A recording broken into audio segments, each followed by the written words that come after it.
घाटशिला विधानसभा उपचुनाव में झारखंड मुक्ति मोर्चा के प्रचार की जिम्मेदारी या झारखंड मुक्ति मोर्चा को जीत दिलाने की जिम्मेदारी जिन कंधों पर है उसमें से एक मजबूत कंधा कुणाल सारंगी हमारे साथ हैं। पूर्व विधायक है, झारखंड मुक्ति मोर्चा के प्रवक्ता हैं। कुणाल जी, आपको जो टास्क मिला उस टास्क में अभी आप अपने आप को कहाँ देख रहे हैं? देखिए, टास्क की बात नहीं है, पूरी टीम काम कर रही है। आप देख सकते हैं सभी पंचायतों में कार्यकर्ताओं का जो उत्साह है, बीते 20 से 25 दिनों से हर व्यक्ति अपने आप को सोमेश चंद्र सोरेन मानकर इस चुनाव में उतरा हुआ है। चाहे वो बूथ स्तर के कार्यकर्ता की बात करें, चाहे माननीय मुख्यमंत्री की बात करें, सभी लोग अपनी जिम्मेदारी को यथासंभव बेस्ट तरीके से निभा रहे हैं। हमने देखा है कि बीजेपी के निशाने पे सोमेश सोरेन तो हैं ही, मुख्यमंत्री हेमंत सोरेन भी हैं, लेकिन कुणाल सारंगी बीजेपी के निशाने पर आखिर क्यों है घाटशिला सीट पे? देखिए, मुझे नहीं पता, अगर ये मेरे लिए महत्व की बात है। अगर राज्य के पूर्व मुख्यमंत्री जी के और उनकी पार्टी के लोगों के मैं निशाने पर हूं, क्योंकि मैंने उनकी कमज़ोर नब्ज़ को दबाया है।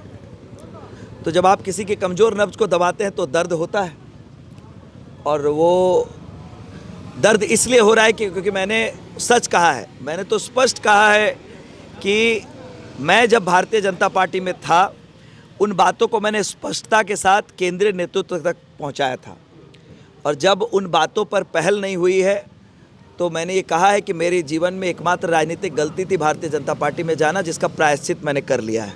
और आदरणीय चंपई सोरेन जी को मैं फिर से ही आग्रह करूँगा कि अगर वो आत्मावलोकन करें तो उन्हें भी इसका एहसास हो रहा होगा कि वहाँ पर किस तरह से लोगों को यूज़ किया जाता है। तो अगर मैंने वो सच कहा है तो ज़रूर उन्हें वो दुख हुआ है, इसलिए मैं उनके निशाने पर हूँ। मतलब आप चंपई सोरेन को कह रहे हैं कि वो वापस आ जाए? मैं वापस आने की बात नहीं, मैं कौन होता हूँ? वो बहुत बड़े लीडर हैं। मैं कौन होता हूँ उन्हें कहने वाला वो वापस आए कि नहीं आए? वो बहुत बड़े नेता हैं, मेरे पिता तुल्य हैं। लेकिन मुझे लगता है कि जो जनभावना है, जनभावना का सम्मान जितनी बेहतर तरीके से वो झारखंड मुक्ति मोर्चा के मंच से कर सकते थे, संभवतः उतने बेहतर तरीके से इस मंच से कर पाना उनके लिए असंभव है।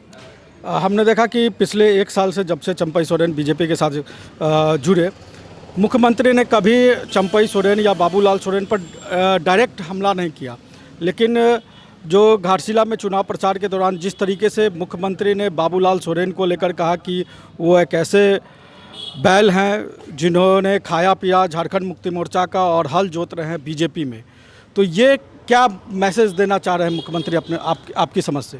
देखिए, माननीय मुख्यमंत्री हेमंत सोरेन जी का कभी ये स्वभाव नहीं रहा है व्यक्तिगत हमले करने का, लेकिन न्यूटन का थर्ड लॉ है, every action has a reaction.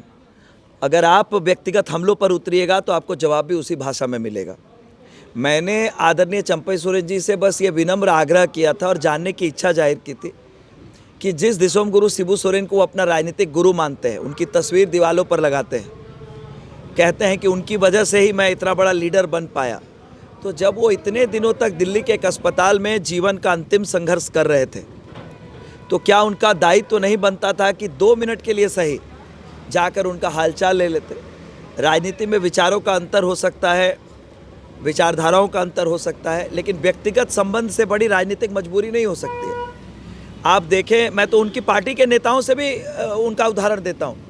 पहली बार जब बाबा चले गए, उनके पार्थिव शरीर का दर्शन करने के लिए जो पहला व्यक्ति आया था वो देश के प्रधानमंत्री नरेंद्र मोदी थे। वो हमारी पार्टी में नहीं है। तो राजनीतिक विचारधारा कभी भी व्यक्तिगत संबंध से ऊपर नहीं हो सकता है, और उनसे ये उम्मीद हम लोग करते हैं। उनको हम लोगों ने अभिभावक माना है, पिता तुल्य माना है। उनसे हम जैसे छोटे कार्यकर्ता ये उम्मीद करते हैं कि वो इस तरह का उदाहरण पेश करें।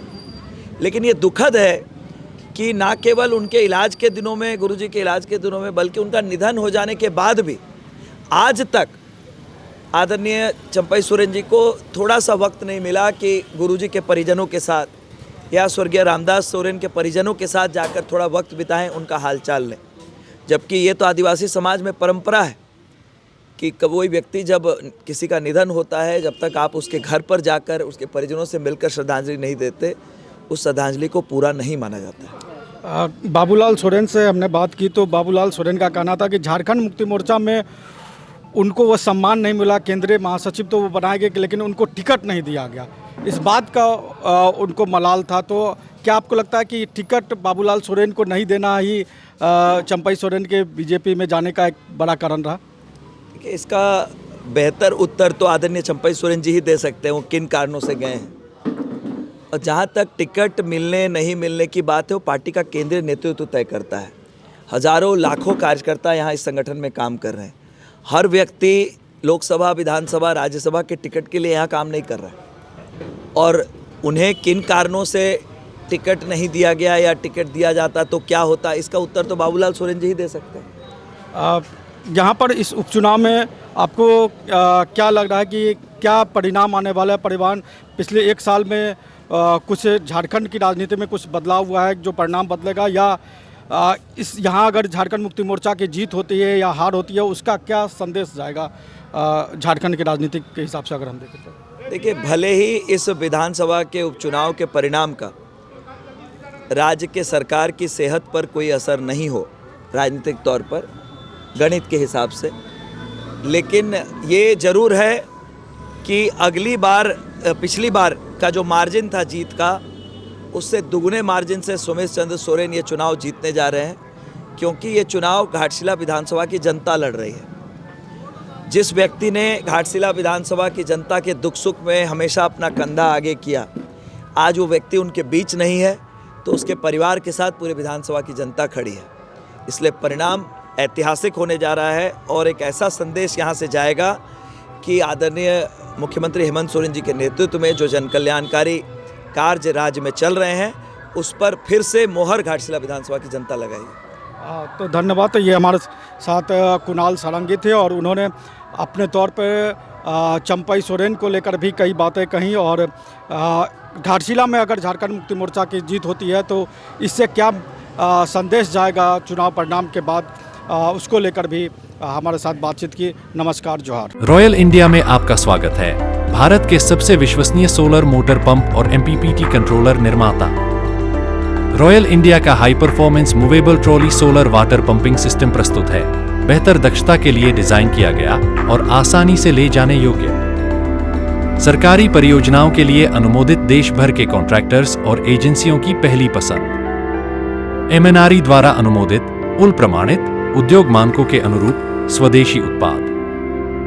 सार्थक ऊर्जा समाधान के लिए हमारे साथ साझेदारी करें। आज ही संपर्क करें।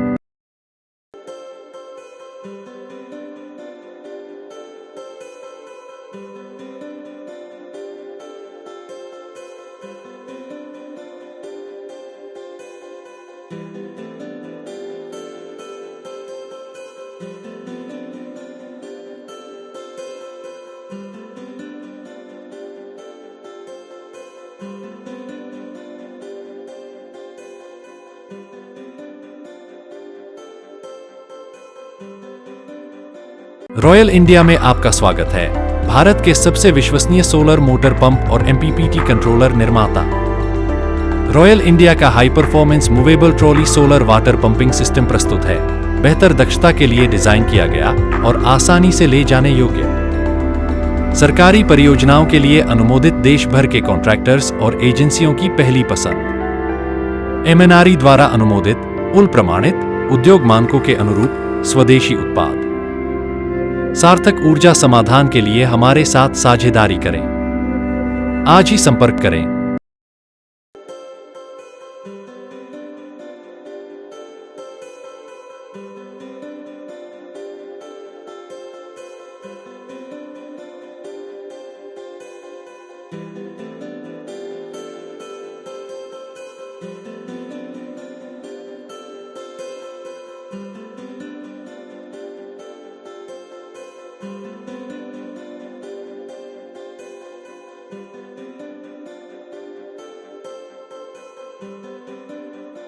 Thank you.